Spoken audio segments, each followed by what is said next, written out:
자, 보자. 부를까봐. 자, 너네가 문제 풀었던 대표 자료 분석 요거 하나 하고요. 연역적 탐구 방법 넘어가 볼게요.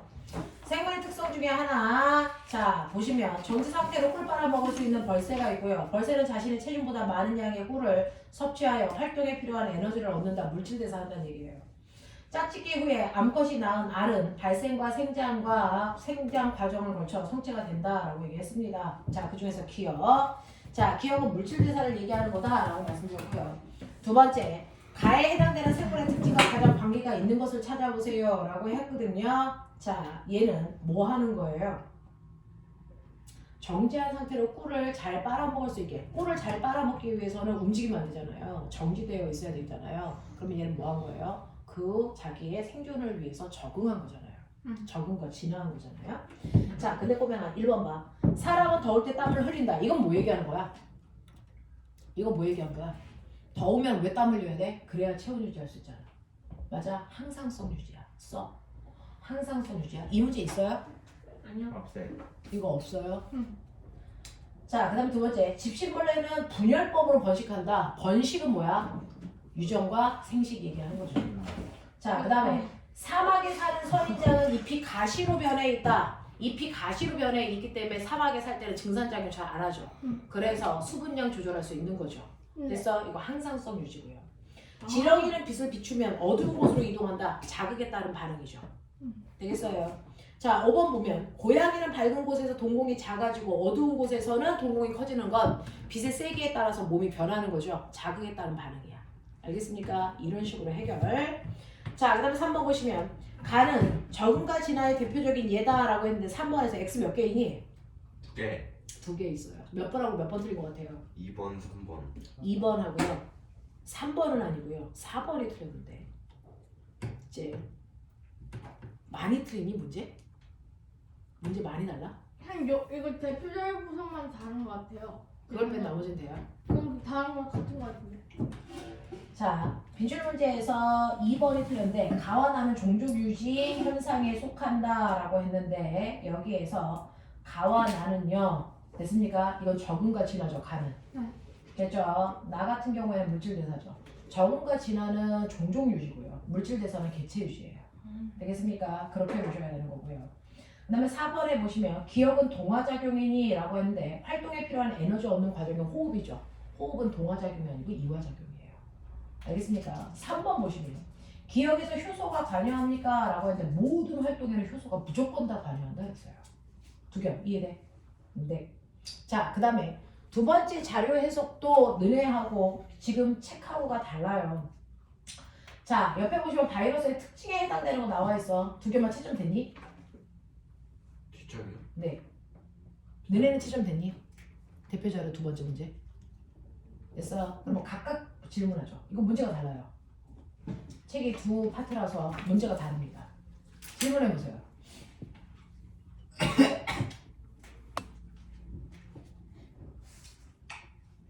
너네 질문. 유정이하고 승준이하고 질문. 없어? 아니, 예, 이거 맞나? 맞을 때? 채점을 해보면 될 거 아니야. 집신벌레가 분열하는 게 항상성 유지예요. 아니죠. 분열하는 거는 생식과 유전이죠. 쌤이 아까 세포분열 유전을 있잖아요. 했잖아. 잘못 들었군. 쌤 머리뼈가 턱관절이랑 분리되는 거였냐?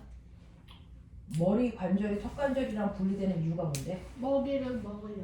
네. 먹이를 먹기 위해서 적응한 거죠. 적응과 진화죠. 자, 그 다음이요. 그 다음에 보시면 그러면 이 부분은 두 개 질문 없어? 할만해. 자, 그러면 뒤에 있는 내신 만점 문제는 풀어가지고 오시면 되겠고요. 자, 두 번째 가죠. 20페이지가 생명과학의 특성과 탐구 방법인데 너는 몇 페이지니? 22쪽. 22쪽이니? 네, 각각의 페이지 펴두시고요. 자, 생명과학의 특성과 탐구 방법에 대한 얘기입니다. 자, 이 중에서 여러분들이 기억해야 되는 거 뭐가 있는지 볼게요. 자, 첫 번째는 생명과학이 가지고 있는 특징이 뭐냐라고 하는 거예요. 생명과학은 대단히 뭐다? 통합적이다. 통합적이다. 생명과학에 해당되는 내용을 그래서 특징을 생물에서 설명하면 생명과학은 무조건 완벽하고 좋다. 이 얘기 하겠지. 그래서 네, 당연한 거 아니야? 자, 뭐하다? 통합적이다. 그러니까 모든 분야는 다 생물이 필요하다. 이거야. 그래서 모든 분야는 다 생물과 관련되어 있다. 됐죠? 그러니까 물리도 생물을 연구하기 위해서 반드시 필요해. 이거예요. 그래서 생물이라는 걸 연구하기 위해서 물리도 필요해. 왜? 아까 벌새가 날아갈 때요. 움직이지 않기 위해서는 중력과 부력이 그게 같아야 돼. 이런 얘기 했었잖아요. 됐죠? 자, 화학도요. 생물과 관련된 거야. 몸에 있는 DNA 구조 같은 거 봐야 되니까. 그 다음에 지구과학도 생물과 연결되어 있는 거야. 왜? 그 지역에 사는 생물들은 사막에 살고 있는 누구는요. 선인장에 가시는 기후의 영향을 받는 거잖아요. 그래서 네, 그리고 실제로 우리가 살고 있는 사회를 이해하기 위해서도 생물을 알아야 돼. 생물들의 특성에 의해서 나타나는 현상들이니까. 알겠습니까? 이런 식으로 생물이라는 건 모든 과목과 통합적으로 연결될 수 있는 성격을 가지고 있어 라고 하는 거고요.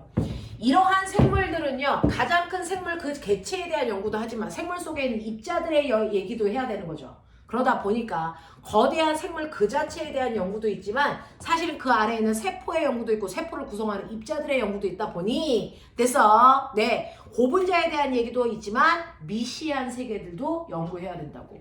그래서 생물은 분자 생물학이라는 것도 있어. 맞아요. 됐습니까? 네. 그래서 큰 규모의 생물의 연구도 필요하지만 작은 규모의 생물의 연구도 당연히 필요하다. 그래서 생물학이라는 건 대단히 뭐하다? 통합적 학문이다. 그래서 이게 핵심이야. 생물학은 좋은 거야. 중요한 거야. 이런 얘기 하고 있어. 무슨 말인지 알겠지? 네.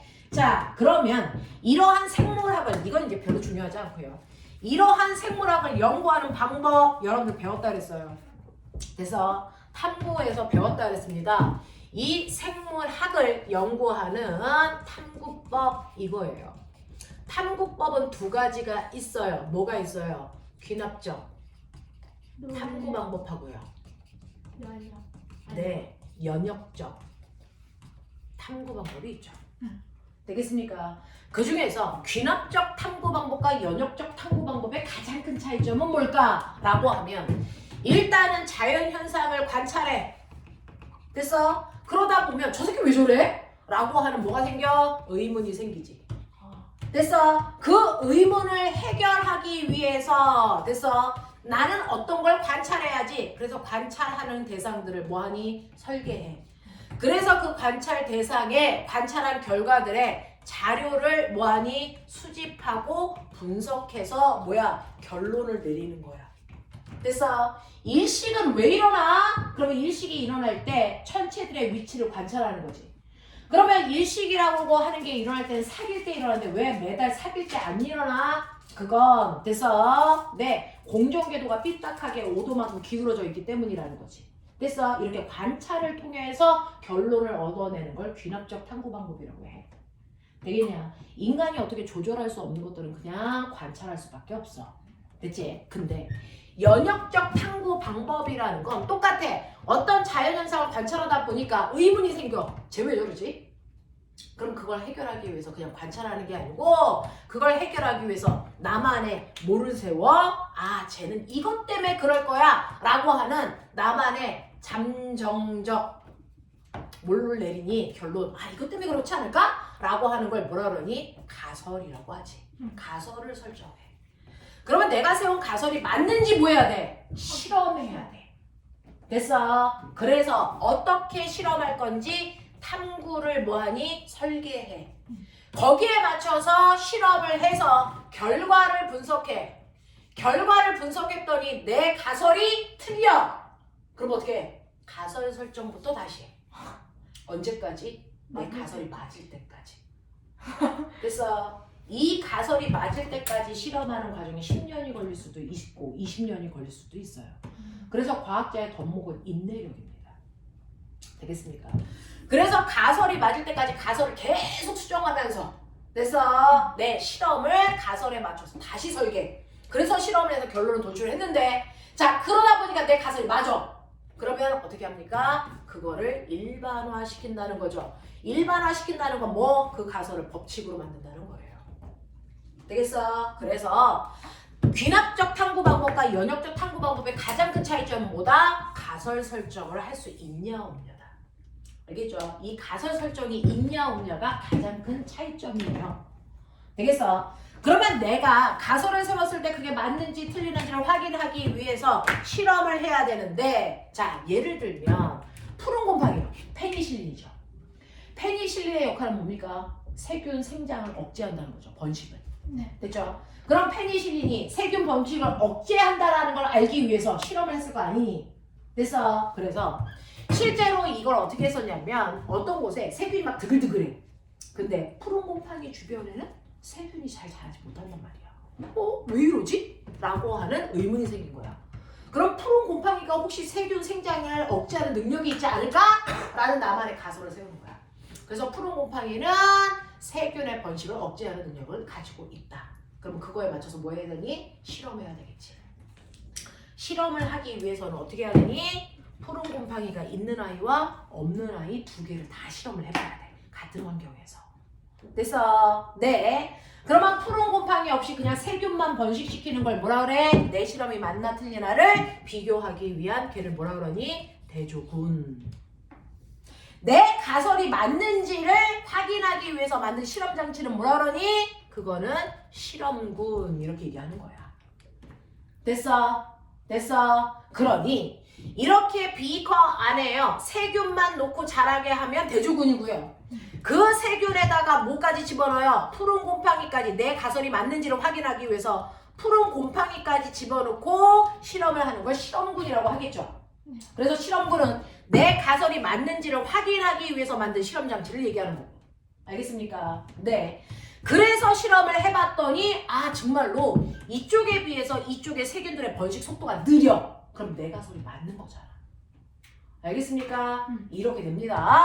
자, 그러면 이러한 실험을 할 때요. 됐죠? 이 세균 성장에 영향을 주는 건 뭔데? 세균 생장에 영향을 주는 요인들이 있을 거 아니야, 사실은. 세균 번식에 영향을 주는 요인들이 있을 거 아니야? 이 요인들을 됐어? 우린 뭐라 그러니? 변인이라고 해요. 변인이라고 해요. 사실은 세균 생장에 영향을 주는 건 온도도 있을 수 있고요. 습도도 있을 수 있고요. 그리고 이 세균이 자라기 위해서 필요한 양분이라는 것도 있을 수도 있고요. 됐어? 푸른 곰팡이도 영향을 줄 수 있겠죠. 됐어요? 이렇게 세균의 생장에 영향을 주는 각각의 요인을 우리는 변인이라고 하는데 그 중에서 나는 그 중에 세균 생장의 억제 능력을 가지고 있는 게 푸른 곰팡이일 거야. 그래서 한쪽에는 푸른 곰팡이를 넣어두고 한쪽에는 푸른 곰팡이를 안 넣을 거야. 그래서 얘에 의해서 세균 생장이 억제되는지 안 하는지 얘를 통해서 알아볼 거야. 그러려면 꼬맹아 이 대조군하고 실험군에 푸른 곰팡이의 유무를 뺀 나머지 온도, 습도, 양분은 어때야 되니? 다 똑같게 할까? 다 다르게 할까? 다 똑같게 해야죠. 그러면 얘네들을 다 똑같게 해야 돼요. 똑같게 하는 아이들을 우리가 뭐라 그러니? 통제시킨다. 변인. 됐어? 이걸 통제 변인이라고 해요.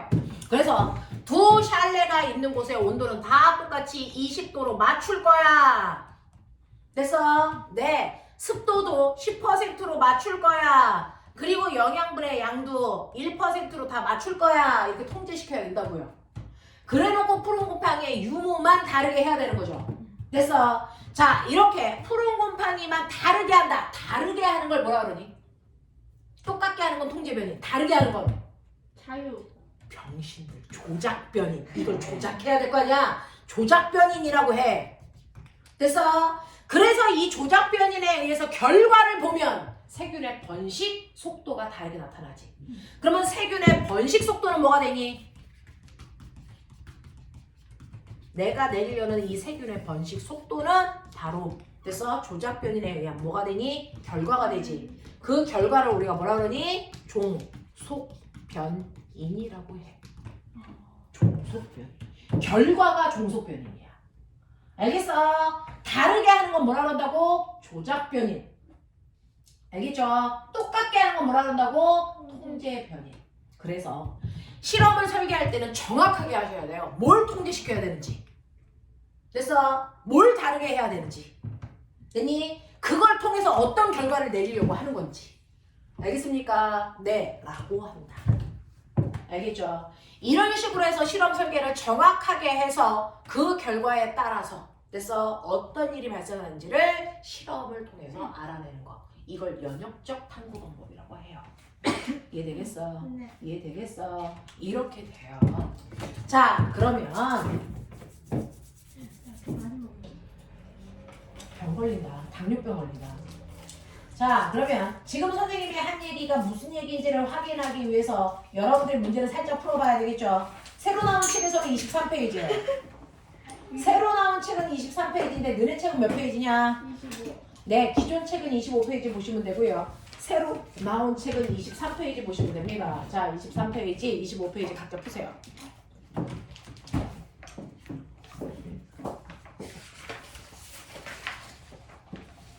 이런 거. 같아요. 하나가 더 있네. 이게 없다 이거. 이거 없어.